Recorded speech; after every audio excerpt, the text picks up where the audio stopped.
And the word is, with the number of incidents that have crossed across Missouri, the state of Missouri will certainly be above that threshold. Yeah. So, My guess is that the governor has probably already submitted that to Washington. But it does take a while.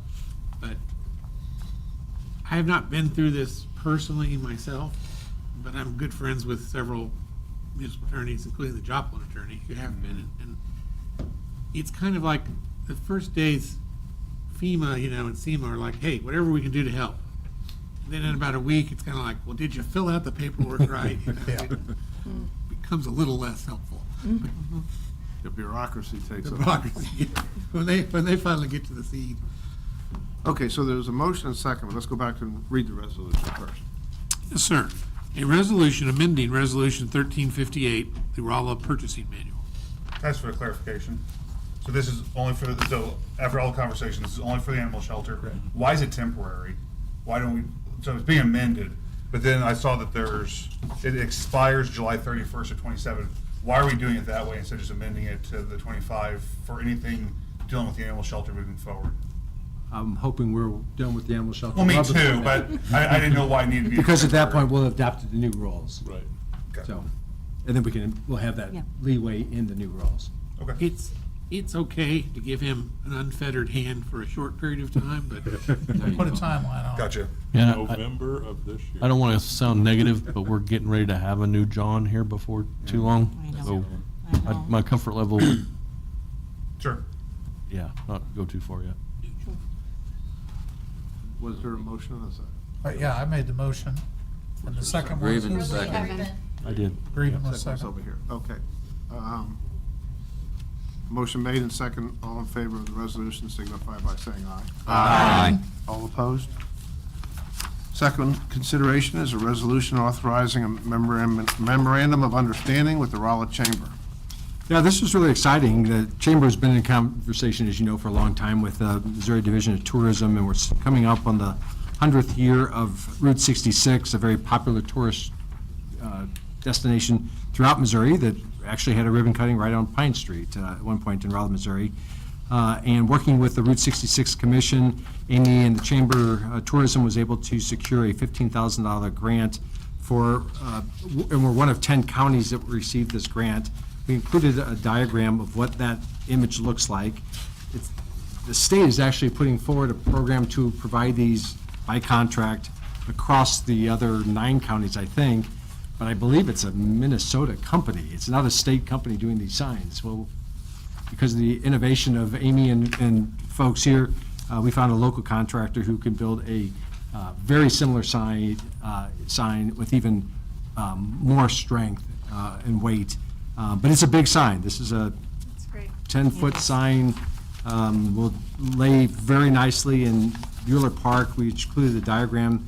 It's actually in the right-of-way that was abandoned as a result of the Kings Highway 72's extension project, but on property that sort of blends into the park. It's going to work great for buses being able to come in and take photo opportunities. And this isn't just a 2026 kind of project. We're going to see people for a long time taking advantage of the interesting sites along Route 66. So anyway, we were thrilled to get the grant through the Chamber, but because it's their sign and their grant being placed on city property, we wanted to have a memorandum of understanding. That's in your packet on a couple of pages, Roman numeral 4B, 5, and 6. We did run that by the Chamber Board. They were supportive of that. We had some minor tweaks dealing with the electric service. We feel pretty strongly that we do want to light this. We also want to do a walking path, a concrete path off of the sidewalks, either in front or coming from the backside, so that people can, nicely get there of all ages to this particular monument for photo opportunities, and just a neat facility for the community. So, Amy, I don't know if I didn't cover anything, but if anyone has any questions for me or for Amy. One thing in the first paragraph, it says $15,000 grant for a 10-inch Route 66 sign. Yeah, that's right. Nathan caught that over the weekend. It is not a 10-inch. That's a 10-inch version. It's a big sign, 10-foot sign. I'm impressed. That's 2 of you that actually caught that. I don't know if they're. And I'm like, I don't know. Like 15 grand for a 10-inch sign. I'm going to the sign business. I know some people that can make it cheaper. We're being bamboozled. Nathan actually pointed that out over the weekend, but I didn't have my packet. Where is that? I'm seeing 10 foot, so where? Under It's, the- it's right on, It's on Oh, the first second page, page, okay. the 4B1. resolution. Got it. Can we read the resolution, please? Yes, sir. A resolution authorizing a memorandum of understanding between the City of Rolla, Missouri and the Rolla Chamber of Commerce, RACC, for Route 66 signage. Is there a motion to approve the resolution? I'll make that motion. Is there a second? we'll all make a motion. Okay, everyone Second. just did. Motion made in second. All in favor of the resolution signify by saying aye. Aye. All opposed? Thank you. Item C, go ahead. Just want to say thank you to the chamber for working Yep. on that. Appreciate the good work you all do. Thank you, Amy. It's great. Bring our really good. community Thank to the you. spotlight. Nice. How much is it? Yeah, Thanks, Amy. thank you, Amy. Thank you, Amy. Done. Done. We're going to set that aside. I'm sorry, I didn't. Yeah, okay. Yeah, item C, the managed deer hunt program. The idea was to make a presentation as to what we did it or did not meet our expectations and so on and so forth. But we wanted a little more involvement and feedback from the Missouri Department of Conservation, and we have not been able to get them here just yet, so this will be postponed for 2 weeks. Item D is an ordinance to enter into an agreement with Cochran Engineering. Darren?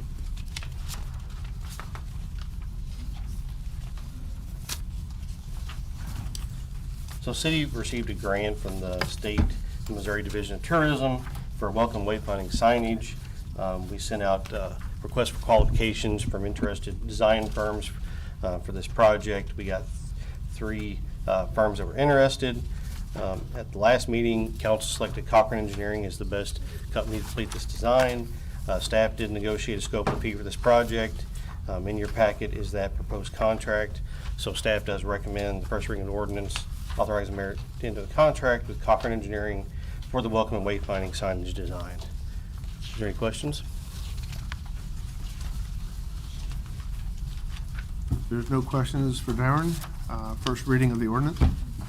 An ordinance authorizing the mayor to execute a certain agreement between the City of Rolla, Missouri and Cochran Engineering. Next item on the agenda is a motion to accept an easement granted by Missouri Science and Technology.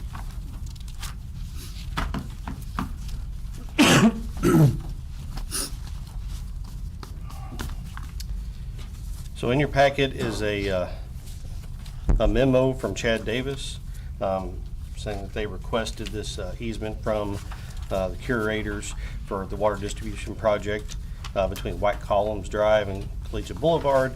In your pack is a copy of that easement and a survey showing where that easement would go. So staff is recommending the acceptance of this easement. Any questions for Darren? So what exactly are they wanting to do? They're putting in a new water line. Okay. Is there a motion to accept the easement? Josh will make the motion to accept the easement. Motion made in second. All in favor signify by saying aye. Aye. All opposed? I abstain. The record show 1 abstention. Next item is a motion to approve the disposal of various records. Yeah, that's just an update in your packet. Sorry, moved on from that. Lori accumulated some documents that we just like to maintain or track and then eventually have them destroyed under the State Records Retention Manual, which we reference in our codes. But before we can destroy those records, we have to bring those back to City Council for approval. So a list of those items are on Roman numeral 4F2. You can see that list of items there, including, the 1999 Emergency Operations Plan and the 2003 Emergency Operations Plan and that kind of thing. So just looking for a motion to approve. John, the ability to destroy records after so many years, does that apply to electronic records as well? Yeah. Now, you can keep them longer, but there's a limit to what, really, it's a guideline from Secretary of State of what you have to keep them for in duration, but you can go. But on the longer. physical records, you can only have so many boxes and so many rooms, right? Yeah. So but in a way, that happens with electronic records because you're paying for more and more storage. Yeah, So what do we do with electronic records? Is there, What do you mean? How do you do them? in other words, I'm assuming we have a retention policy, You can- both it's the on same. hard copies and electronic copies? A record is either paper or it's a digital. Okay. And so. So if it's- any of these are digitized, Mhm. then they would be included in the erasing. They would be, they're not, but they would be. They could be. I don't They have could be. anything in there that's. Right, you didn't scan in this manual, I get it, but if there's something in here, If I scanned it in, then I would have a record, and no, I did not. okay, let me rephrase my question. So there's an ability to periodically destroy records, which presumably for a lot of years was hard copies. If these records are also, either these or others are electronic, are we allowed to delete them? Yes, yes, Okay, yes. okay. In fact, if I have the paper copy that I am submitting to be destroyed, then the digital, if there's digital copies, those should be destroyed as well. Okay, thank you for clarifying. Any questions by council? If not, is there a motion to approve? Motion to approve by Jackson. Josh will second. Motion made in second. All in favor signify by saying aye. Aye. All opposed.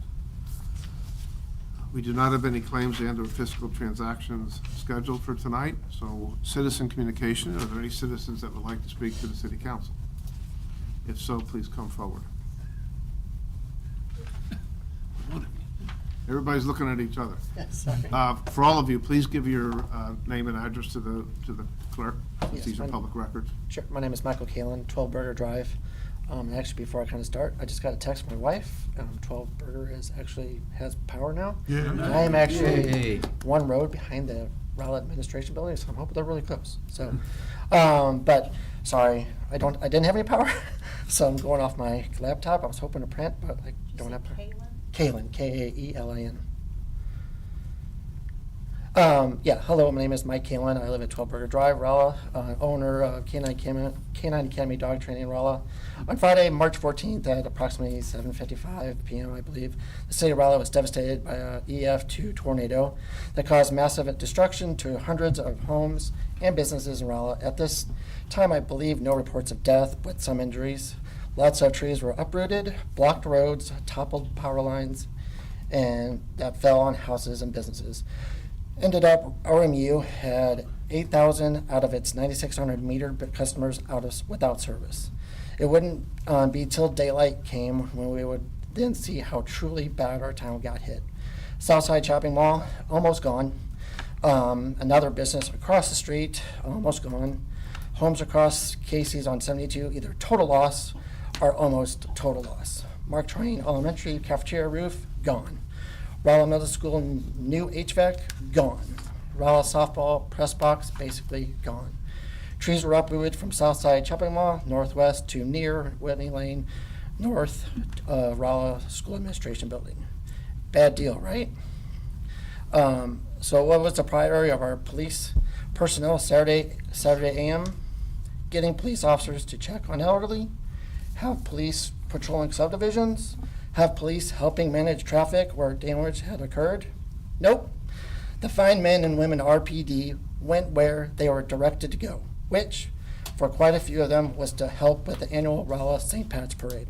Allowing this separation to go on with this community suffering was an utter disgrace and slap to the face of those experiencing such destruction of their homes, businesses, and neighborhoods. What showed is that the city officials valued the parade over its citizens' well-being. The university didn't want to inconvenience its alumni and visitors from out of town. Our mayor didn't step up and make his decision a priority, his citizens a priority, but rather caved to the St. Pat's Board and university to go on with the parade. Parade was to have 60-plus businesses in the parade, but I believe most pulled out, like my business. to help with, to help with devastated community. Businesses paid $100, if I'm figuring that is, and do better, Mayor. Thank you. I absolutely agree. Hold I on, think hold on, that was hold on. How did very you, well said. hold on. How did you close that? Do better.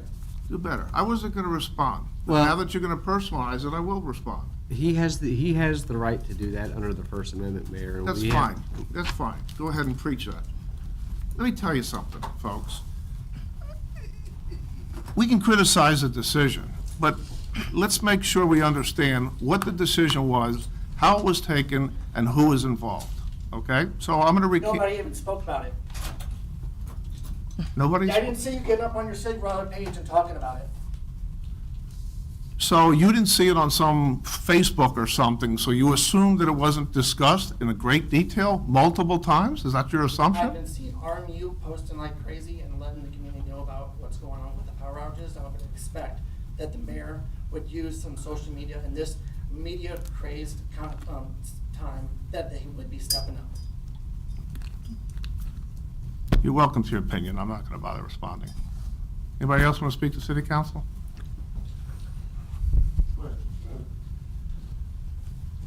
Mayor, along the same lines.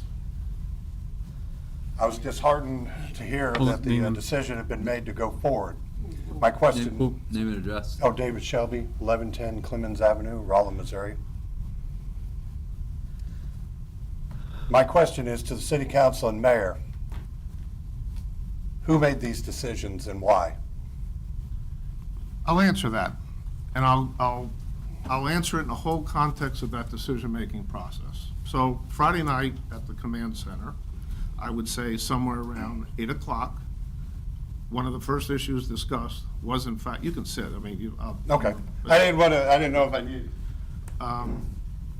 One of the first things that was taken under consideration was in fact the parade. The participants involved in that discussion were Chief Fagan, Chief Roberts from the university, and myself, initially. We discussed the implications, both from a security perspective primarily, and I called the chancellor, and I told him that we were having this discussion, and we'd take a decision rather quickly.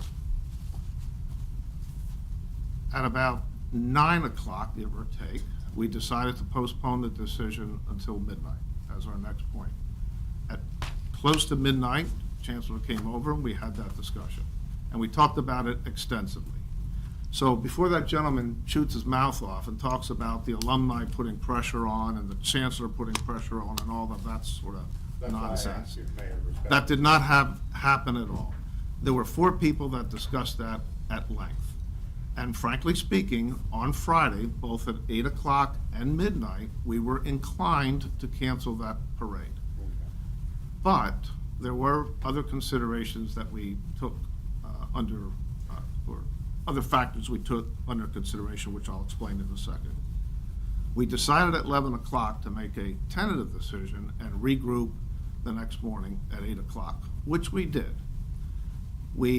All 4 parties came together and we discussed.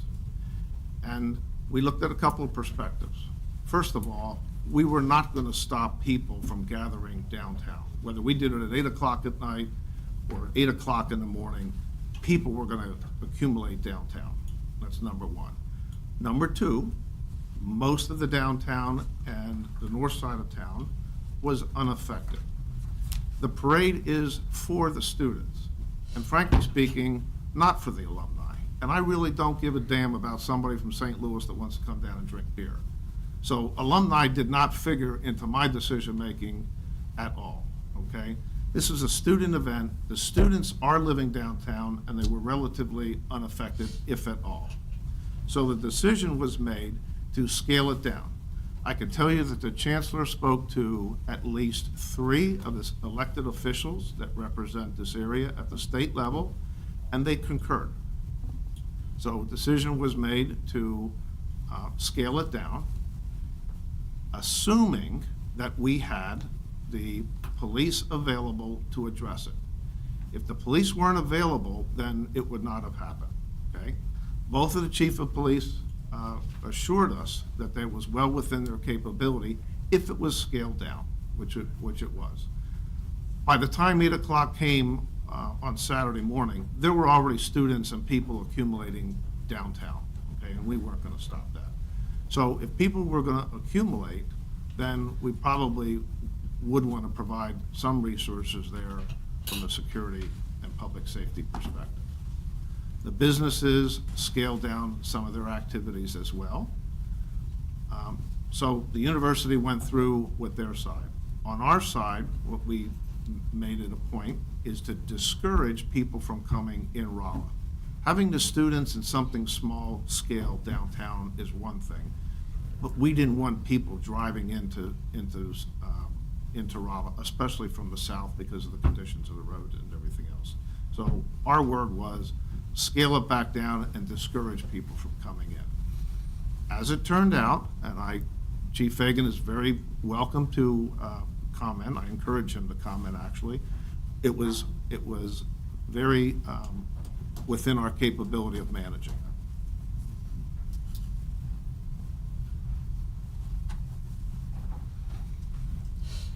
Yes, sir. Thank you, sir. I just want to say that I was very much a part of this decision. And by the time we came up with, we said, do we have this? Do we not have this? Even if we had decided at 8 o'clock that night that we were not going to have the parade, there would have still been a parade. There were thousands of people lined up along that parade route. They would have probably showed up regardless. The people who had the parade, the students who built the floats, who spent a lot of time, they still would have participated in a parade. So it was the decision to go ahead and let them do it, scale back, as the mayor said. But I thought it was more important for us to have the police officers down there to protect the people than to not have them. If we said that there was not going to be a parade, then we wouldn't have had people down there, and who knows what would have happened. Now, the parade happened at about 11 o'clock in the afternoon. And myself, walking around down there, I could tell you that half the people on that parade route were already intoxicated at 11 o'clock in the afternoon. And I can only imagine what would have happened had we decided to cancel this parade. It would not have been a good thing. I had plenty of officers. I use VIPs and I use reserve officers. These are people that were not going around checking on people in our town to make sure that they were safe. I didn't take anyone from that duties that we had. My officers worked, many of them, myself included, 30 hours straight without any sleep because of this thing. And none of us, I walked around downtown during the parade, and then I immediately went back to doing the work at the command post. But the people we had on the route, if you were down there, you would see it, it was my reserve officers, it was VIPS officers. We even used our junior cadets. We had help from some county officers with this, and we had S&T officers. So we didn't take away from working at this, the tragedy that happened in our city. In fact, I was surprised with the amount of reserves and everything that came out to help us with this particular thing. So I know that the mayor's been getting a lot of slack over this, of having the parade, but it wasn't just his decision. And no, we weren't, the chancellor didn't come in and pressure us to have this parade. This was a decision made for the safety of the people downtown, the people that were going to be down there anyway, regardless if we had a parade or not. Now, they did scale it back. Last year, the St. Patrick's Day parade was a little over 2 hours. This parade was about 40 minutes. It was scaled back tremendously. Every event after the parade, the concert, the beer tent, everything that was going to happen was canceled. The only thing that we did, and that was because everybody was downtown already, was have a very shortened parade. And it was done not because of alumni, not because the chancellor talked us into it. It was done because it was the safe thing to do with the people that were down there. That was the decision that was made, and that's why we made it. Any questions? I think a lot of the reason that people are upset are they see that, the the VIPs and the reserve officers and the officers that were downtown and, you know, people that, first responders, street crew, those are people that could have been boots on the ground and helping in other areas. So I understand why they would have that thought process. I also, you know, the thought of people are going to come anyway. If you cancel something, people are going to come, but they're going to say, well, it's canceled. I don't think people would linger around. And I know it's been canceled before. You know, when COVID happened, it was canceled. It wasn't canceled hours before the event, Megan. And let me just tell you how I feel. It was a tough decision. It was a joint decision. There was no pressure, and I do not regret it, and I will not throw under the bus this chief, the other chief, or the chancellor. No, I don't think So we should throw them under the bus. the 'Cause decision was ultimately- made, we're moving on. Ultimately, it was your decision, and you made that decision. I made that decision with a group of people, and I relied on their input as to what they could do. If they didn't have the resources, that would have been a different story. But understand what the different story would have been. It would have been optics, and that's what this is about. People don't like the optics, but as Chief said, we felt strongly that those people were going to be there one way or another. So now what's the answer? We feel good. We canceled it. And now we got a bunch of people downtown and no public safety. And you think they would just linger there? People would just, I don't believe so. I'm just saying, that's my personal opinion. I did take it to heart that the parade happened because, you know, for me. That's fine. Everybody's entitled to opinion. Right, I don't exactly. regret my decision, and we'll move on. Well, and the other thing is I do believe that 2 of our 3 representatives that were talked to, one of them said that I don't think it's a good idea, but we'll support whatever you decide. And I'm pretty positive that the other one, representative, was very much talking about the optics as we just talked about. So I don't think that there was an exact agreement amongst our state elected officials that were on the conversation. I didn't ask them for their permission, Josh. Oh, I understand that, but you said that they The were chancellor good with asked it. for their opinion, which was supported. Correct. He didn't ask for their permission. I understand that. I'm just telling you Okay. what, you know, just And to right clear. now, given the choice that we had, the optics and the reality of something that could have happened down there without public safety, we prioritized. And that's it. I think that's. an Chief, I awful just way- wanted to say, I started volunteering for VIPS back in January. So I was there Saturday morning, and you had officers that were there, and they had a smile on their face, and they were supportive. They were doing the mission, and that's what it's about sometimes. If you're the person doing the mission, and you do it well. I saw some of your command staff sending individuals home that they could send home, or telling them not to go, and that was a good move. So I know you caught a lot of flack about this, and people are quick to question people in leadership until they've been in a leadership role. But I appreciate the work that went into getting this event going. We didn't have firefighters, a whole bunch of firefighters riding fire trucks. We didn't have a bunch of the crazy stuff we normally have, but there were enough people there to make sure that people were safe. And I appreciate that, because there were kids there that were college kids, and they needed someone to make sure that things were safe. You know, you Guys, said in the- that we were taking resources like our street department thing, but we didn't use any of that. We didn't put our barricades up because the street department was busy clearing streets. I mean, this was a minimal effort to protect the people downtown.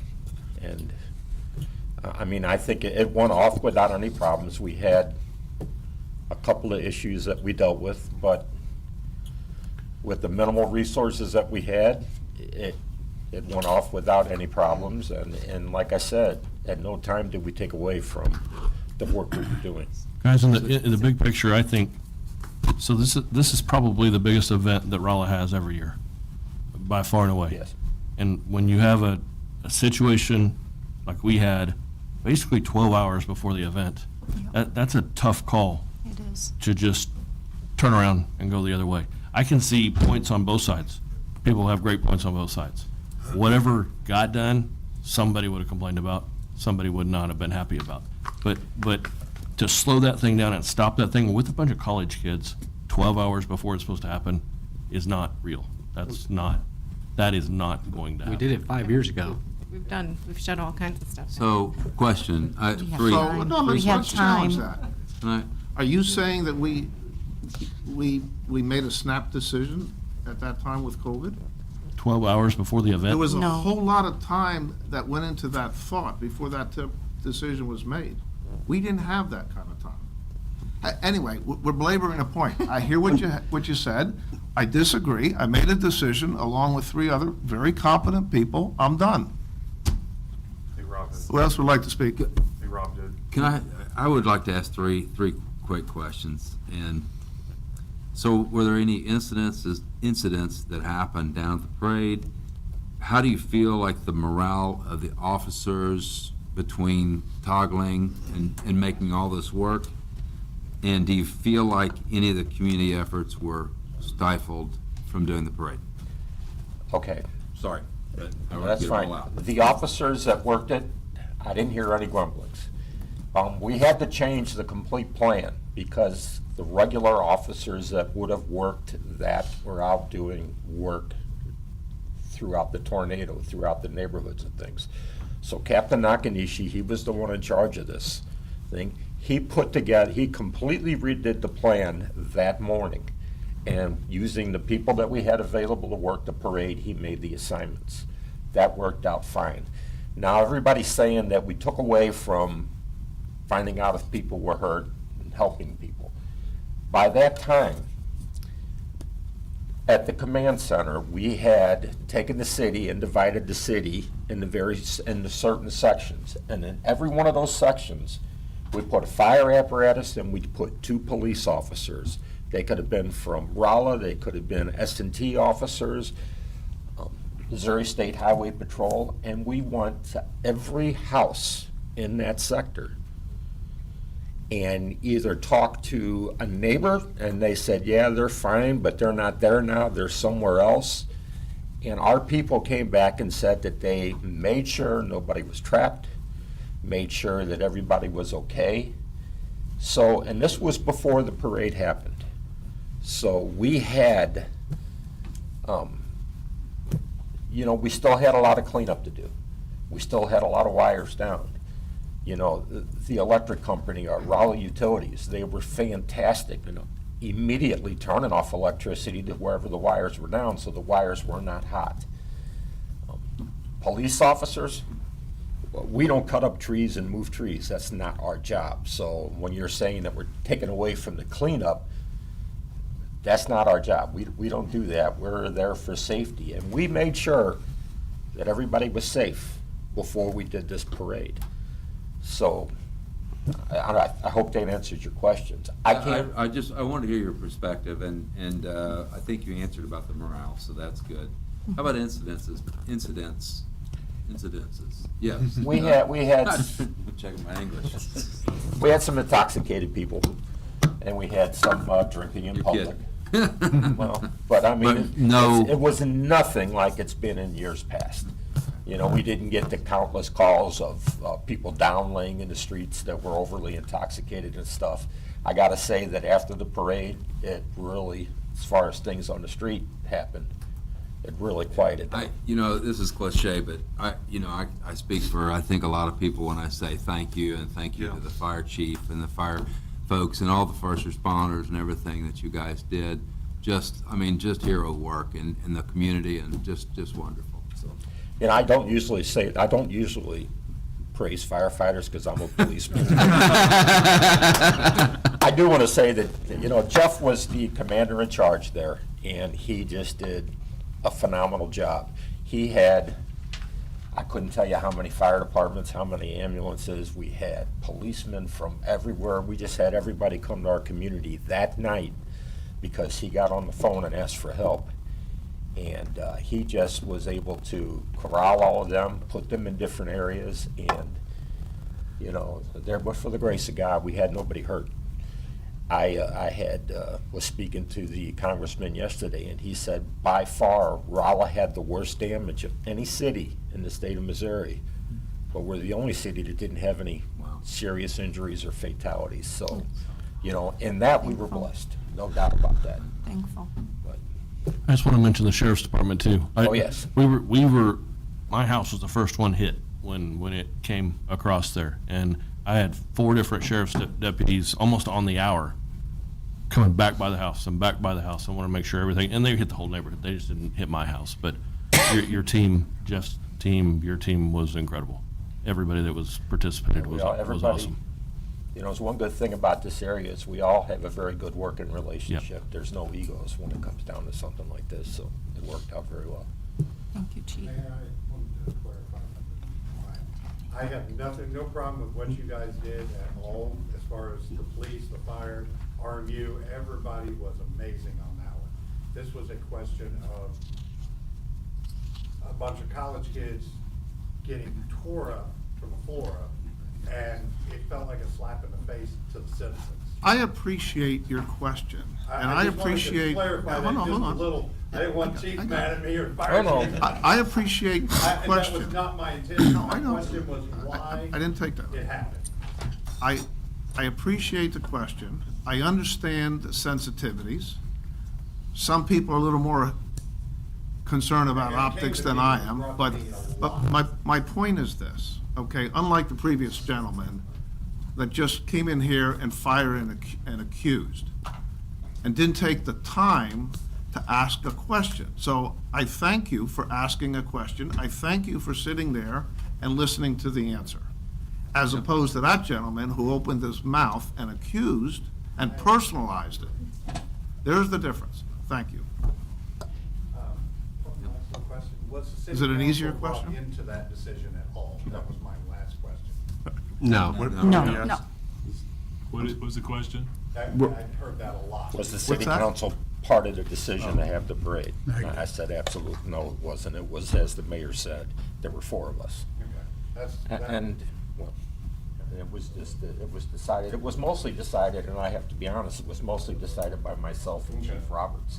And it was done and that was done as a safety thing, because we knew, even if we canceled it, we were still gonna have the They're gonna crowd get down tore there. up on the floor, okay. And Neither we're the still gonna chancellor have- or I would have overrode their recommendation. It wouldn't have happened. Wouldn't have happened. Thanks, Chief. Thank you, Thank Chief. you, Thank you, Chief, Chief. very much. Thank you for that. Any other citizen would like to speak?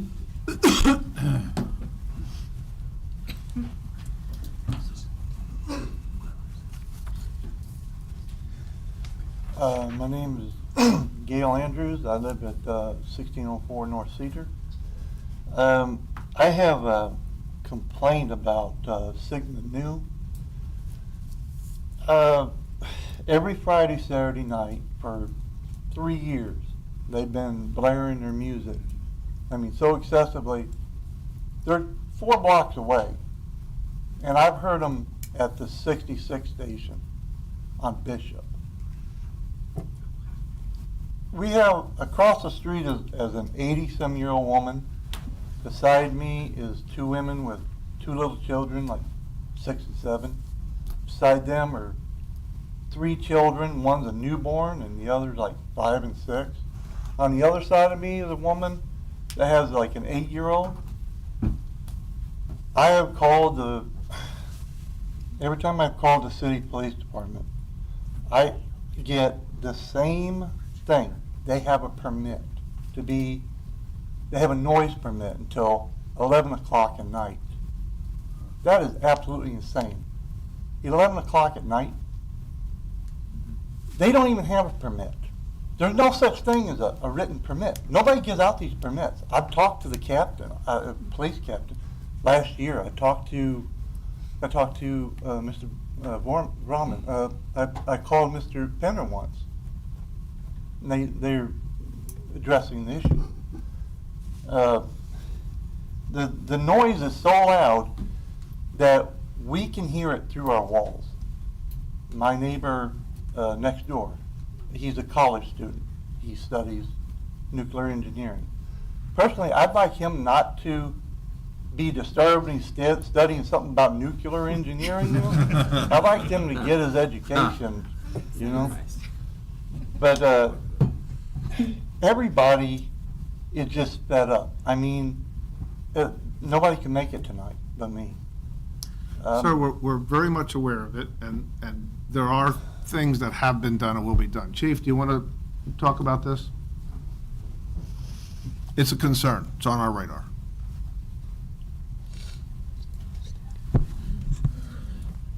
We got the complaints on this facility. This is before this weekend, we had a lot of complaints on us. You know, we went there, all of their noise permits, which were issued, were pulled. And the college have sent it up to be censured. Now, I don't know what that is included in the university, but this weekend, we got complaints on it again. We sent officers by there, and they had 2 huge speakers outside, and they were blasting their music. So we told them that their permits were pulled, they had to turn the music down, and there were some people at the university that were told that they were going to be arrested if we got a call back there again. Well, that I know of, after we did that, it quieted down and we didn't get a call back there. So I'm just, if it happens again, call us and we will deal with it. We are about fed up with this organization, and we will take measures to make sure that And we it get stops. transferred around. One night, the city police will handle it, the next night, sheriff's department gets the call. They're on the loop, I guess. S&T gets it, I guess. S&T, I don't understand something about S&T. They were told they can't do anything. They can only ask them. No. These are police officers. I don't understand that. Well, the facility, though it is a fraternity in the university system, it is in the city of Rolla, and we will take care of it. Like I said, we have had enough complaints on this, and I am up to here with them. I've probably made, good Lord, 250 calls to the police department in 3 years because they don't listen. They don't turn it down. It's the bass. It's not even the music. It's the bass. We hear it through our walls. 4 blocks away, 4.5 blocks away, we hear it. It's not even the music, because I don't even hear the music until I walk out of my porch.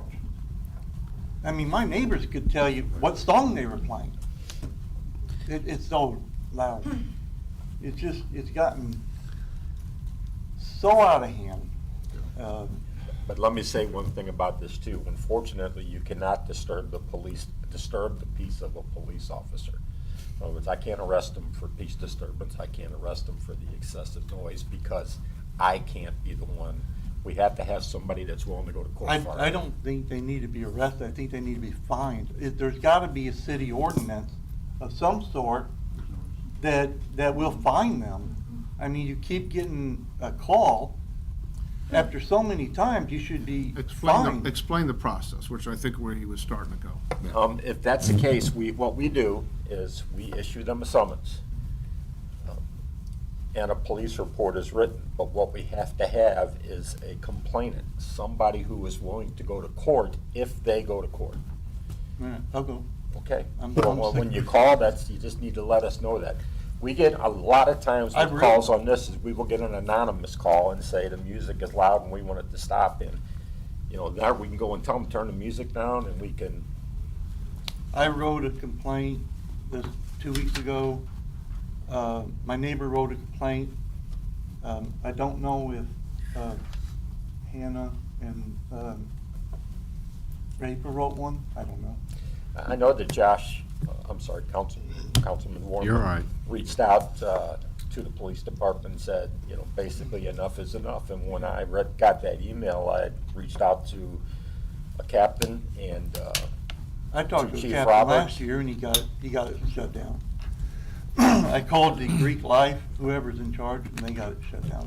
They made some. Well, they have been, last year. the but- college Chief Roberts has sent it up to the council and to get them censured, which, if they get put on probation, they could end up losing their charter if it goes Did much you further. not tell me that there's a city ordinance that says you're not even allowed to have noise 50 feet? If you can hear somebody's music 50 feet past their door, that's a violation of city ordinance. So Chief, sorry, go ahead. Go ahead. I'm sorry. When you say that, citizens should say, we're willing to go to court. So are you saying that every time there's a nuisance type issue, that's what If they citizens want, should be if saying they is, want, hey, by the way? if they want a summons issued and us to write a police report for it to go to court, we have, on not everything. What I'm saying is on peace disturbance and noise violations, you cannot, by state law, you cannot disturb the peace of a police officer. And this is a noise violation and it is a peace disturbance violation, so we can tell them to knock it off, we can tell them to turn the music down, but when it comes to actually writing a report and taking them to court so they will get fined, I have to have a victim willing to go to court and say it was excessive. Yeah. You know, we carry a decibel meter in the car with us, and they will sit outside of the thing, and if it hits a point, then that's a violation. 50, I think there was a I'll sergeant. tell you what, in the essence of time, Yeah. we heard you, it's on our radar, we know about it. You're talking to mechanics now. Yeah. If you could just, Chief would be happy to talk to you out in the lobby and coordinate so we get it stopped. Thank you, sir. Hey, thank you. Thank you. Any other citizen would like to speak?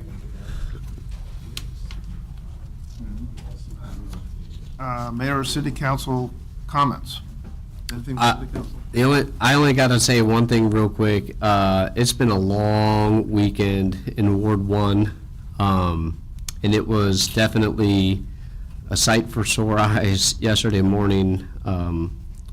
Councilman Steen's husband was helping me in our neighborhood, and it was just the two of us, and to see the S&T ROTC and then the combat engineers from Fort Leonard Wood come around the corner, just about, it was nice to be relieved of given direction. So just wanted to give a shout out to that group that came and helped just clean up our entire cul-de-sac.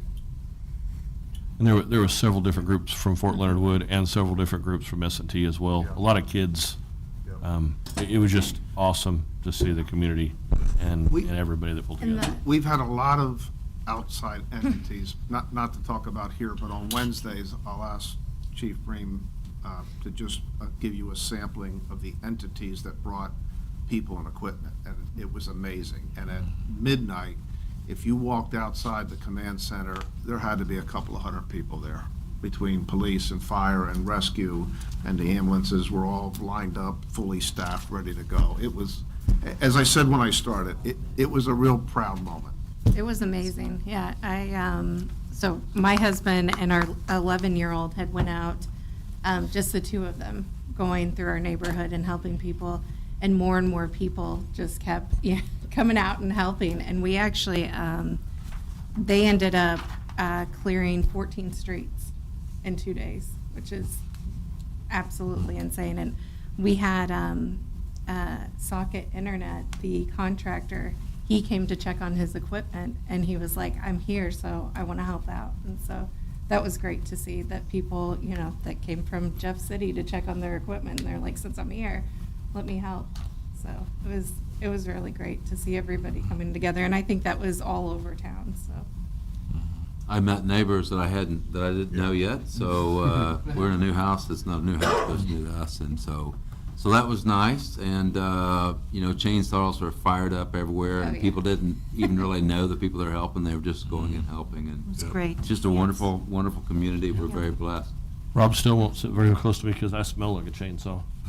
Now, so. That is correct. Yeah. I went into the family center there Saturday morning. I was buying a chainsaw to go help clean some stuff up, and there, here you are, 72, no power lines, and they had a generator fired up, and you went back to the back, and you're in the dark, with a little bit of light, and they would get your warranty ended up, give you a piece of paper to go up to the front. So, that's about all the light. They had some of the lights on, and everybody was in there trying to buy stuff and go help. So it was Just great. emergency lighting on it. I did the same thing, went in there, and Yep. Yeah. it was Sun, cool to too. see. That was old school. Yeah. Chief, can I ask you to come back up? For the community's benefit, when disasters happens like this, we see all the good in people, but we also see the bad in people. So let's talk about, it's an East Coast term, shysters. Are there any shysters coming in town trying to take advantage of people? No, we haven't noticed any yet. What we did have, though, is people calling saying they were with FEMA. and they wanted to give you a check. So in order to give you a check, you had to give them your bank account information. Lord. And if somebody calls you and wants any of your bank account information or your personal information, it's a scam. Don't give them anything over the phone. There is not a federal agency that will call you on the phone and ask for this information. We had several reports of that. There was one organization we were given a heads up on saying that they would come, saying that they were going to charge you $200 to clear your trees in your yard, and when it was done, they would say it was more work than expected, and they would pressure you to give them $500 or something. We were told they were gonna come into our town for this. They never did. They never showed up. Not yet. Not yet. You know, we have a volunteer, the command post set up at Big Lots parking lot where volunteers go. We have between 350 and 500 volunteers showing up every day to clear people's yards and things, and they're not charging a penny. So if you need, you know, a yard cleaner, you know some elderly people, a person that needs their yard cleaner, needs help, call the command post, and we'll get a crew out there to do it for you, and it's free. There's no need to have to pay some companies to do this when we have so many people willing to do it. You know, they're gonna cut it, they're gonna put it in the front of your house. You know, it may take a few weeks for us to get it. There's a lot of stuff to pick up here, but at least it will get picked up. You're not gonna get charged for it to get picked up either. You got a pickup truck full of stuff and you wanna take it to the dump, they'll give you a voucher to take it there for free. I mean, this should not cost anybody anything outside of getting your house repaired, and hopefully you got insurance that's gonna take care of that for you.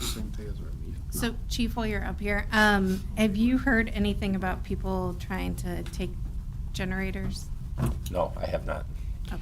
We have, one of the things that we've done with this is we've put on what we call power shifts. We got them working from 10 o'clock at night till, I think, 3 o'clock in the morning, and then we have another shifts come in at 3 o'clock in the morning.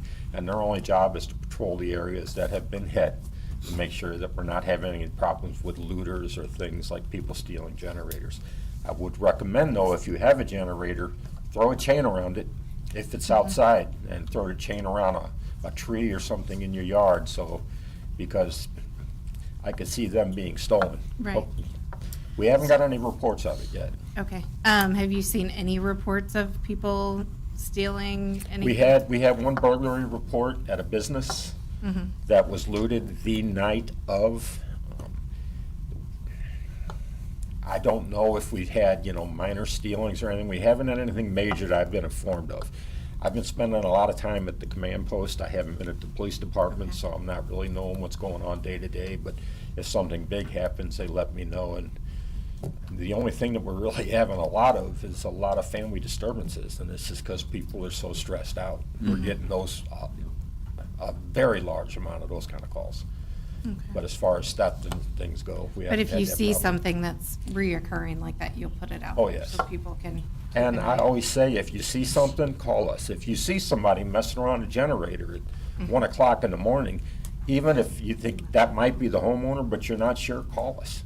You know, we'll go there. If it's the homeowner, he should be thankful that somebody's watching out for him. You know, so if you see something and it doesn't look right, call us. That's what we're here for. And like I said, I've got extra people right now working just to make sure things like that don't happen. Okay. Sounds good. Thank you. Thank you. Thank you, Chief. So Chief, that command post, you said was the one at Big Lots, correct? That's the volunteer command That's post. the volunteer one. Yeah, the actual command post for police and fire and everything, it's at the fire station number 2 at the Eugene Northern Building. That's where we have. Well, I had a lot of people reach out asking where do we send people that want to help? And the Big Lots one was kind of the one I was hearing. Yes. I don't know if is there a phone number or anything, or just tell them to go there if they want to Send them help? there. The fellow from Pulaski County Emergency Response Unit is there coordinating it, and again, we want to get that logged in, so to speak. Well, my wife and my family were there today, and there were small things like that are kind of helpful to know. Like, I had a small trailer that I was able to bring, and that was a big deal to them. So they're like, go get your So trailer. again, so I was going to ask some of that, what's good to know? Yeah, Well, so we here, have- hold on, just in the essence of time. All good questions for Wednesday. Come with all of those on Wednesday. Got it. And we've asked staff to to kind of assess what they've gotten in the last couple of days so they can come as well, so. Just to answer that, I had officers today. I had some of my officers, and the county had some of their officers, and we're putting pamphlets on everybody's door that has all the information you could ever need, as far as phone numbers, where to get help, where to ask for help, and what to do if you want to help. Yeah, Chief, bring some on Wednesday, so I council will. people could, some of them are Yeah, gonna be yeah. out campaigning, they could use that to help Okay, distribute them. I will. Thanks, Chief. Thank you, Chief. Any other council comments? I was just gonna say on Wednesday, we'll also go over why the importance to register through the command center and that stuff too, right? The what?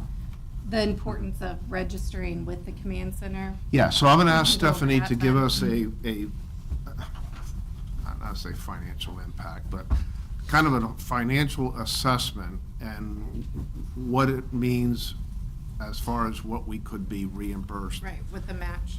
Yeah, so that's pretty much for council's benefit, because you obviously are responsible for the dollars and cents and the budgets. But kind of an off-take on that is, will show why we want to keep logging these things in. And if you've already been out volunteering, it'd be great to backtrack and go to Hobby Lobby and let them know that, so we can keep track of all that too, as well. Do they backtrack, John? Do you know? Backlog it? They would, Are they saying they yeah. are? Okay. Yeah. They will? They need a statement as to, where you were and what they were doing, but Okay. if they can get enough data, they'll use that. All right. Jeff's waving his finger too. We can't avoid this topic tonight. Sorry. Hey, we can cancel Wednesday meeting. So this is about Wednesday. I mean, I'll have a lot of data, a lot of information on Wednesday.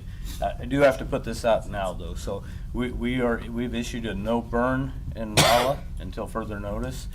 Tomorrow, we get back into extreme fire danger weather, and we will be called out a lot. Even if we didn't have bad weather, there's debris everywhere. Could you imagine if everybody was burning? The city No. would be on fire. So put that out there to everybody, no burning. The other is electric is starting to come back onto houses now. My team right now is getting ready, they just brought a structure fire under control. So the power got put back onto the house. I don't know what started the fire, but there was because I'm here. I want to be there, to be honest with you, but here we are. So in the back bedroom is where the smoke started in the house. So what I'd like to tell people is make sure everything is turned off in your house before the power is put back on. You can turn the main breaker off, but still make sure everything is turned off in the house, all the individual items, because when the power comes back on, if everything is turned on, you have this big surge in your house, and it could cause problems. I'm not saying that's what caused this, but it could. The reason you turn everything off individually, though, and not just the main power, is when you turn the main power back on, you have a surge again. So make sure everything's turned off. As the power comes on, you're home, you can turn everything on and make sure you don't have anything that's going to smoke or cause a problem. So hopefully you can get it called in quick before we end up with a working structure fire like we had tonight. Again, I don't know the cause, but I know how we can prevent the cause. So. Generators.